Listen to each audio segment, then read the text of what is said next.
Welcome back, it's Barfly 2 here. Today we're going to cover what I think is arguably one of the most important aspects of the advanced game in Star Trek Into the Unknown, and that is to revisit teams. Simply put, teams allow you to get an extra standby action and allow you to go places where ships can't go for some of the missions. They allow you to fight and commit aggressive actions without causing the combat directive to go to hostile. So why do I think it's one of the most important aspects? Let's take a look.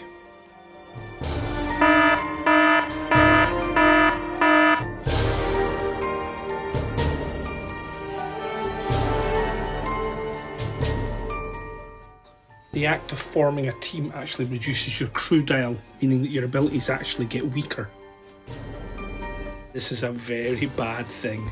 As well as making your crew abilities get weaker, it takes your crew dial lower and closer to being disabled. Plus, it's important to remember that actually on your hull dial, you can get extra crew damage that will cause your crew dial to lower as well. So if a mission is requiring us to make teams, what can we do to mitigate the effect that affects your crew dial? Well, if you're below the starting level, you can always use one of your healing actions, using Med Bay, in order to heal the crew dial back up to the starting position. Better yet, get into the habit of using the Inspire actions that are on your card or with your crew in order to build teams when you need them. Inspire will raise that crew dial up for you, making you better at tests, but it will also mean that you can deploy teams as and when you want, because you know you'll not be weakening that below the starting point. So I've said about the Med Bay for healing, but we've also got several ways to inspire on our cards. The Galaxy has the address action, which allows you to inspire a unit within comms range with a test. Constellation also has an address action, although it's only the unit itself that can be inspired.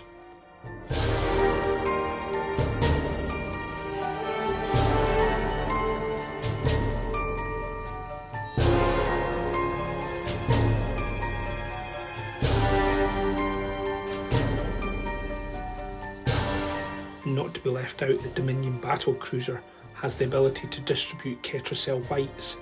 Now this is a priority action, so it does require some skills and some reserve power, but you can inspire your crew on that one as well. The beauty of the Dominion's ability there with distributing Ketracel White is you're not reducing it down to a random dice roll, you're actually control of the power in order to inspire the crew. Many of the officers within both factions actually have the ability to inspire their ship as well, usually through succeeding in a test against one of their abilities. The Inspire keyword allows you to spend 2 analysis results in order to inspire the crew. Most of the officers here, it would be a command test that's on, but the standout ones here are Picard, who gets to do it on command, operations or science tests. The other different one is Kira. She inspires on operations tests, but also if she wins a hail and is the persuasive one, she can also inspire a unit within comms range. Really important not to forget any of these, because they're really useful ways, because you'll be doing these tests as you carry out the mission anyway, and if you succeed in them and have the 2 analysis results you need, you can then inspire your crew. The main thing is keep your crew happy, try and inspire them as much as possible, and be prepared so that you can basically buff your crew and be ready to deploy teams when you need them. So how do you form a team? Whoa, wait, we're gonna learn. Whoa, guys, is this action? Phasers? Big phasers? Wait, guys, hold up. Guys, slow down. Guys, wait for me. First, reduce your crew dial.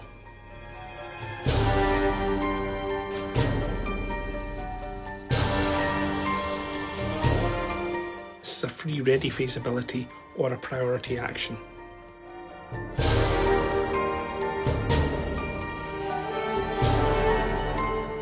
Next is to select the team that you actually want to form.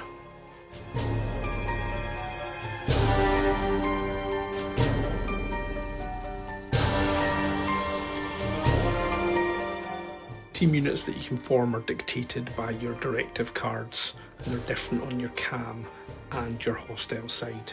You You can only ever have 3 team units in play at any one time.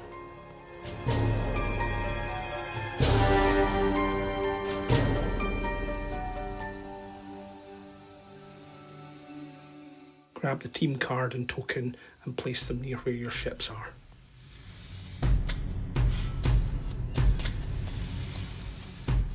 By default, the team token will deploy in the cargo bay, which is where the teams are formed.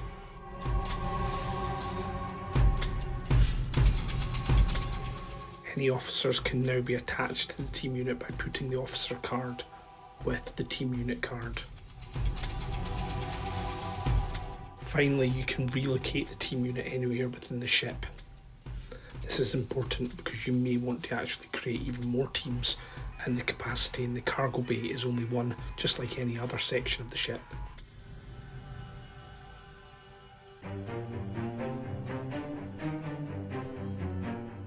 As I've said, you're limited to only 3 team units at any one time, and these are dictated by your directives. On the cam side, the Federation can have up to 2 survey teams, a security team, and an engineering team.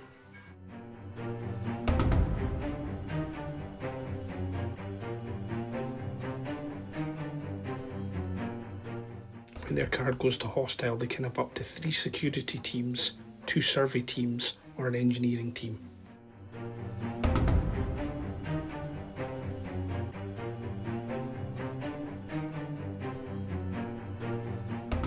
On the cam side, the Dominion can have 2 diplomatic teams, or an assault team, or a damage control team.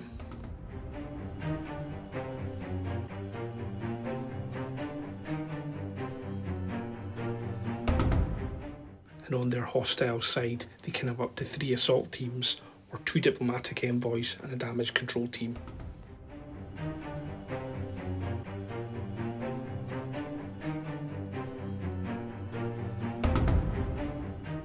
Klingons have a similar mix, moving from cam up into hostile with their teams once they actually get released.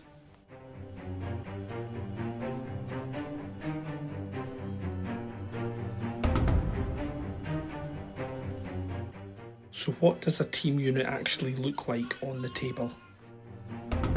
Federation security teams have a high operations focus, and they have 3 wounds.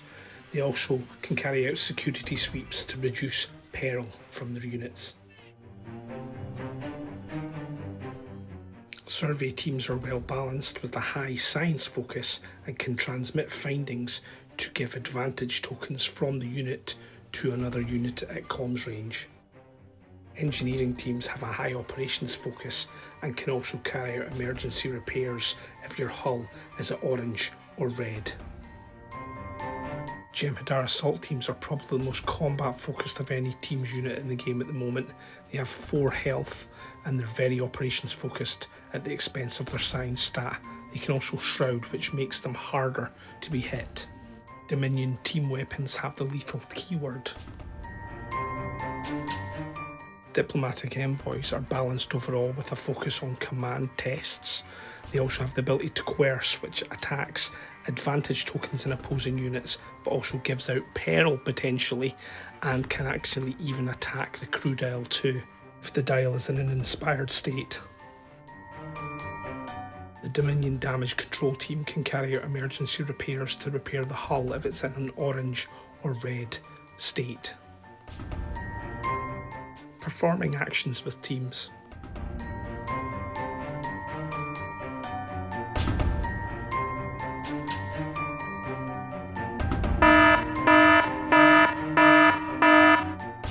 This one's quite often overlooked. Mission actions can be done by your teams, but like probes, they don't require a station in order to carry out the mission action. Teams don't have stations, so you can ignore that requirement from mission actions and carry out the action, as long as the mission action doesn't specify that a specific unit can only carry it out.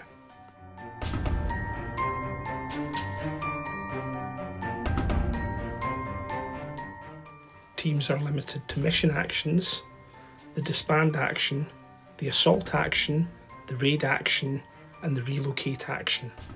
The unit card will actually state which standard actions the unit can carry out. For example, diplomatic envoys can't raid, whereas assault teams can. Relocate allows you to move your team around a unit.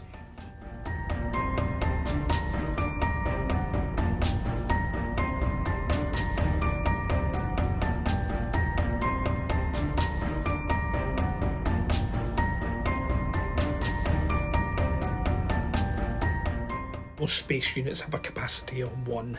This means you can be there, but also an enemy team can be there.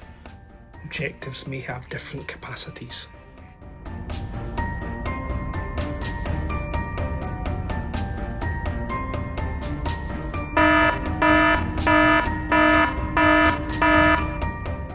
Just to re-emphasise, a section or location's capacity determines how many units can be there. Capacity is the number of units from each team that can be there. So a capacity of 1 can have one of your units and one of your opponents. Officers don't count towards capacity limits.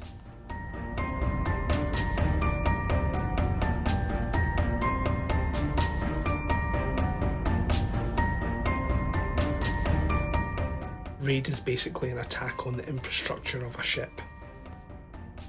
The test is your operations stat as intuition dice, so here it is 4, with a target number of the ship's operation value, which again is 4. We roll them off here and you see we failed. It would have been just 2 successes. If we had succeeded, we would have got 1 peril to add to the ship for every success, and a breakthrough result would have allowed us to reduce the crew dial by 1.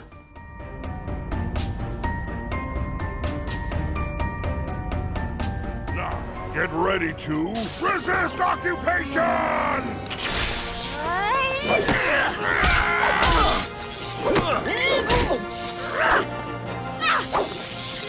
can't read you. How are your thoughts so relaxed? Slam poetry, where the soul meets the mind.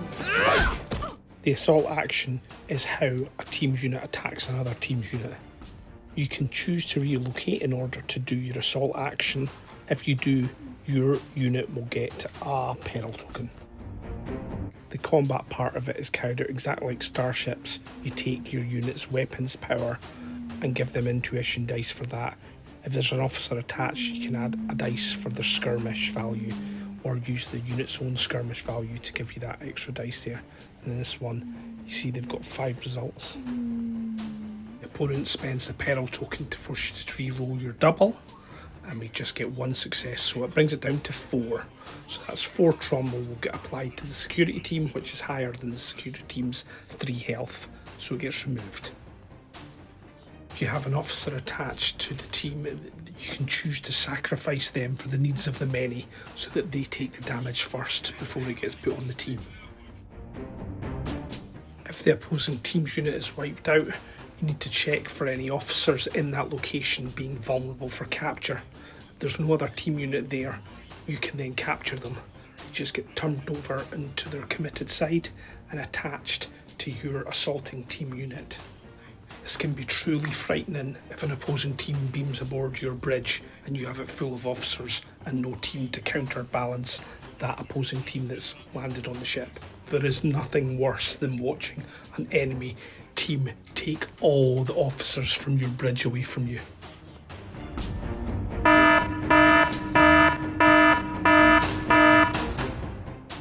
Remember, for assault, it's may relocate. You don't actually have to relocate, and if you've beamed down to a planet, you won't be moving around anyway, so you may not get that peril. If you're at the exact same section or location, it's just a way to fight. So assaulting on an objective, you generally won't get peril, but if you go onto a ship and decide to relocate, attacking various crew and officers, you may well get peril.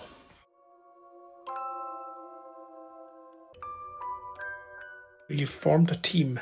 How do you actually get them off the ship and where you want them to be? The easiest way is to do the transporting action from engineering. This is only available at yellow and green alerts and is a standby or priority action. Unsuccessfully completing the action will allow you to transport personnel within sensors range that can be onto a friendly ship, an opposing ship, an objective, or an auxiliary vessel. Your destination may require an interference check. An interference check is testing your science plus mechanics versus a target number of 2 plus the total number of shields in the location you're beaming to. So an officer on the Jem'Hadar battlecruiser would roll 3 intuition dice plus their mechanics and be going for a target of 1 shield plus 2. Only 2 successes, so the Jem'Hadar assault team fails to beam back. Teams can also attach to auxiliary units such as shuttles or runabouts when they launch. Disbanding teams. This is fairly self-explanatory. You increase your crew dial.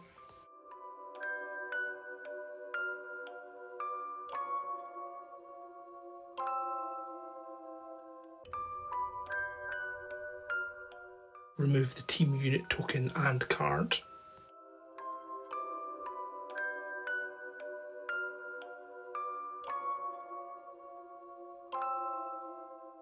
And reattach any officers and victory tokens you may have attached to the team unit.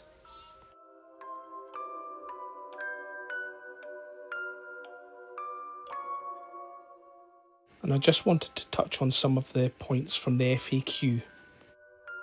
Firstly, if you have an officer that's attached to a team and you want them to carry out an action that's at a station, they must leave the team and join the station in order to do so. Misprint time, you'll see on the repair team and the damage control team cards that there's actually an engineering skill listed. This is actually a mistake, and in the FAQs you see it's been changed to mechanics, which is the skill that it should be. Finally, within campaign play, you'll see that if you leave a team not on a ship at the end of the game, it'll disband onto the nearest ship, so you'll get to increase your crew dial there. If there's no ship in the sector, you've got no ships left, your crew will disband to one of your ships on your roster.